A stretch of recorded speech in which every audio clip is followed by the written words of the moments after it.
인류 역사를 통틀어 사후 영생을 얻고자 하는 열망은 피라미드에서부터 지하 무덤에 이르기까지 수많은 기념물을 건설하게 만든 원동력이 되어왔습니다. 하지만 때로는 가장 완벽하게 보존된 시신이 인간이 만든 기념물이 아니라 자연의 무자비한 품속, 즉 해발 700m의 세계 최고봉 화산 정상에서 발견되기도 합니다. 등반가들이 죽음의 지대라고 부르는 이곳은 공기가 희박해지고 산소량이 해수면의 50% 수준으로 떨어지며 매서운 바람이 면도날처럼 살점을 뼈에서 뜯어내는 곳이다. 이곳에서는 생명이 살아남을 수 없다. 오직 바람과 고요만이 있을 뿐이다. 하지만 1999년 고고학자 요한 라인하르트와 그의 팀이 아르헨티나 칠레 국경에 있는 이 오르기 힘든 봉우리에 올랐을 때 그들은 얼음 아래에서 무언가 반짝이는 것을 발견했습니다. 그것은 암석 조각이나 잃어버린 등반 장비 조각이 아니었습니다. 그들이 땅을 파기 시작했을 때 얼어붙은 땅에서 드러난 것은 과학계를 경악시켰다. 해골도 썩어가는 시체도 없었다. 그들 앞에는 다리를 꼬고 손을 무릎 위에 모은 어린 소녀가 있었다. 마치 방금 앉아서 고개를 살짝 숙이고 잠이 든 것 같았다. 그녀의 옷은 화려하면서도 깨끗했고 따은 머리는 흐트러짐 없이 정돈되어 있었다. 평화로운 표정은 마치 꿈속에 잠긴 듯했지만 그녀는 잠들어 있는 것이 아니었다. 500년 동안 그곳에 있었던 것이다. 과학자들은 그녀에게 라돈셀라, 즉 소녀라는 이름을 붙였다. 그녀는 잉카 제국 전성기 시대의 미라로 세계에서 가장 잘 보존된 미라였다. 보존 상태가 너무나 완벽해서 연구원들은 그녀의 혈관 속에 얼어붙은 피를 볼 수 있었고 속눈썹 하나하나까지 셀 수 있었다. 너무나 생생해서 만지면 깨어날 것 같은 느낌이 들 정도였다. 하지만 이 섬뜩한 아름다움 뒤에는 무시무시한 질문들이 숨어 있었다. 14에서 15세 소녀가 왜 세상의 지붕이라 불리는 그곳에서 혼자 있었을까? 어떻게 그곳에 도착했을까? 그리고 무엇보다도 그 평온한 표정 뒤에는 어떤 죽음이 숨겨져 있을까? 수세기 동안의 침묵 끝에 현대 과학의 냉철한 조명 아래에서 그 해답이 드러날 것이다. 소녀는 조심스럽게 산에서 내려져 아르헨티나 고산 고고학 박물관 EME의 영하 20도 특수 극저온 캡슐에 넣어졌습니다. 이 캡슐은 정상의 환경을 재현하도록 설계되었습니다. 소녀는 더 이상 단순한 고고학적 발견물이 아니었습니다. 그녀는 미제 사건이었다. 연구원들은 이 연약한 시신을 훼손하지 않고는 부검을 할 수 없었다. 칼 대신 빛이 필요했다. 소녀는 캡슐에서 꺼내져 병원으로 옮겨져 CT 스캐너 안에 넣어졌다. 법의병리학자 리처드 셰퍼드 박사와 그의 팀은 화면에 이미지가 나타나기를 초조하게 기다렸다. 살인 사건일까? 잉카 의식은 잔혹할 수 있었다. 다른 희생자들에게서는 두개골 골절, 교살 흔적 또는 흉기 상처가 발견되었지만 결과는 예상치 못한 것이었다. 뼈가 하나도 부러지지 않았고 두개골의 둥이 외상 흔적도 없었으며 목 졸림의 증거도 없었습니다. 마치 어제 사망한 것처럼 모든 장기가 제자리에 있었습니다. 폐에 감염 흔적이 있었지만 치명적일 정도는 아니었습니다. 신체적 폭력의 흔적도 없었습니다. 그렇다면 왜 건강한 젊은 여성이 산꼭대기에서 죽었을까요? 그때부터 생물 고고학자들이 탐정 역할을 맡았습니다. 해답은 그녀의 유골에 있지 않았습니다. 완벽하게 따아진 머리카락 속에 숨겨져 있었습니다. 머리카락은 인체의 블랙박스와 같습니다. 한 달에 약 1cm씩 자라는 각 가닥은 마치 화학적 타임라인처럼 당신이 먹고 마신 것, 그리고 노출된 물질들을 기록합니다.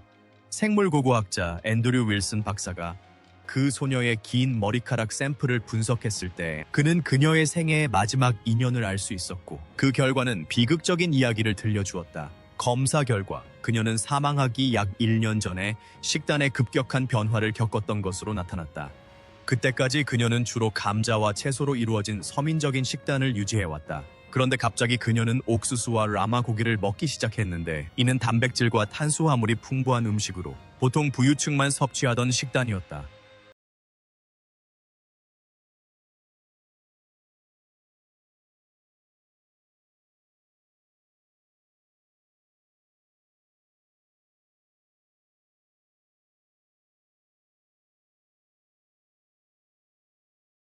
엘리트 계층, 이는 역사적 기록과 완벽하게 일치했다. 그 변화는 그녀가 선택된 순간을 나타냈다. 잉카 제국에는 아클라, 즉 태양의 처녀라고 불리는 계층이 있었다.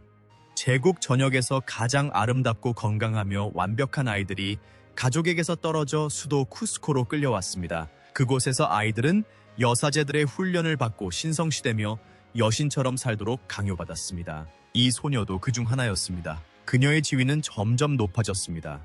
그녀의 삶은 완전히 바뀌었다. 하지만 그 호사에는 대가가 따랐다. 그녀는 신들에게 보내지기 위한 준비를 하고 있었다. 모발 분석은 이야기의 시작뿐만 아니라 비극적인 결말까지 드러냈다. 윌슨 박사가 그녀의 죽음에 가장 가까운 몇 달 동안의 모발, 특히 뿌리 부분을 집중적으로 분석했을 때 화학 성분 데이터에서 급격한 증가를 발견했다.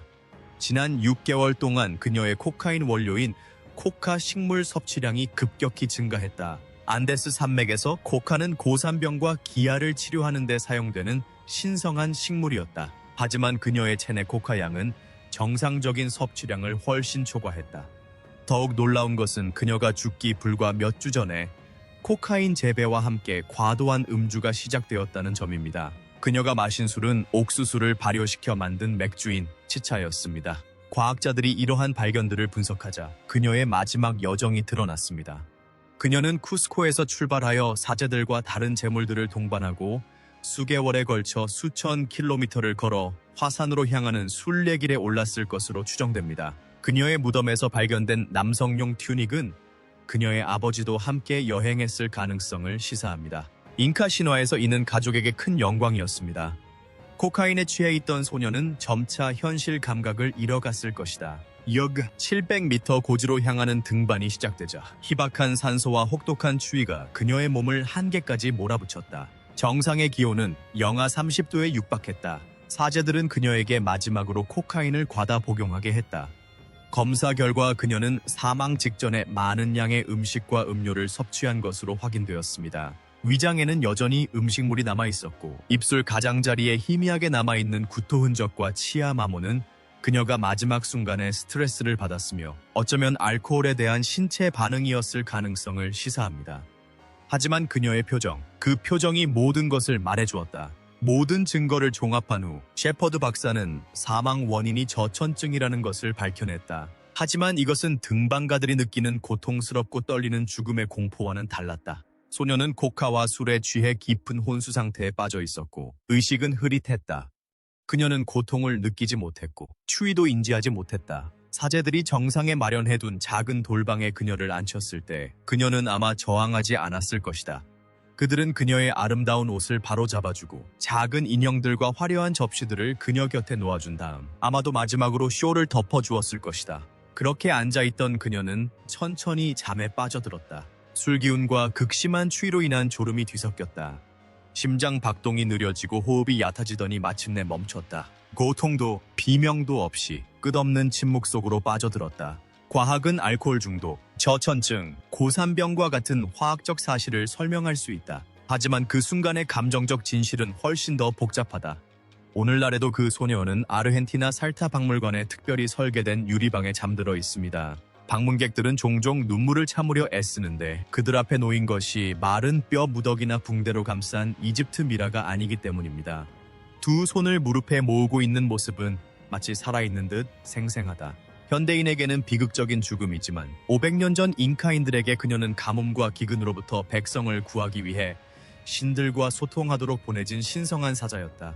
수세기 동안 얼음이 그녀를 보호했고 시간은 그녀를 썩게 할 수 없었습니다. 그리고 500년이 지난 지금도 그녀는 여전히 이곳에 남아 머리카락 한 올 한 올, 몸속 모든 흔적을 통해 사라진 세계의 비밀, 믿음, 그리고 두려움을 속삭이고 있습니다. 과학은 그녀가 어떻게 죽었는지 밝혀냈지만 왜 그녀가 그곳에 있었는지에 대한 의문은 여전히 그 유리방 안에 평화로운 얼굴에 남아있다. 라 돈첼라가 잉카인들이 신들의 거처라고 믿었던 그 삼봉우리를 향해 나아갔던 시기는 잉카 제국의 황금기였다. 남아메리카의 척추와 같은 안데스 산맥을 따라 펼쳐진 이 광대한 문명은 공학, 농업, 건축 분야에서 당대보다 훨씬 앞서 있었습니다. 코스트코에서 뿜어져 나오는 강력한 힘은 수천 킬로미터에 달하는 광대한 영토를 지배하며 태양과 신성한 산에 대한 흔들림 없는 숭배로 통치했다. 그러나 이 장엄한 제국은 역사상 가장 큰 비극 중 하나를 맞이할 위기에 처해 있었다. 소녀가 산곡대기에서 깊은 잠에 빠진 지 얼마 지나지 않아 수평선 너머로 스페인 함선들이 나타났다. 강철 갑옷을 입은 병사들과 그들이 옮긴 치명적인 질병은 단 몇십 년 만에 이 놀라운 문명을 무릎 꿇게 했고 도시들을 약탈했으며 그 문화를 파멸 직전으로 몰아넣었습니다. 시청해주셔서 감사합니다. 역사의 차가운 숨결이 목덜미를 스치는 것을 느끼셨고 과거에 침묵하는 증인들의 이야기를 계속 듣고 싶으시다면 좋아요와 구독을 잊지 마세요. 다음 영상에서 다시 만나요.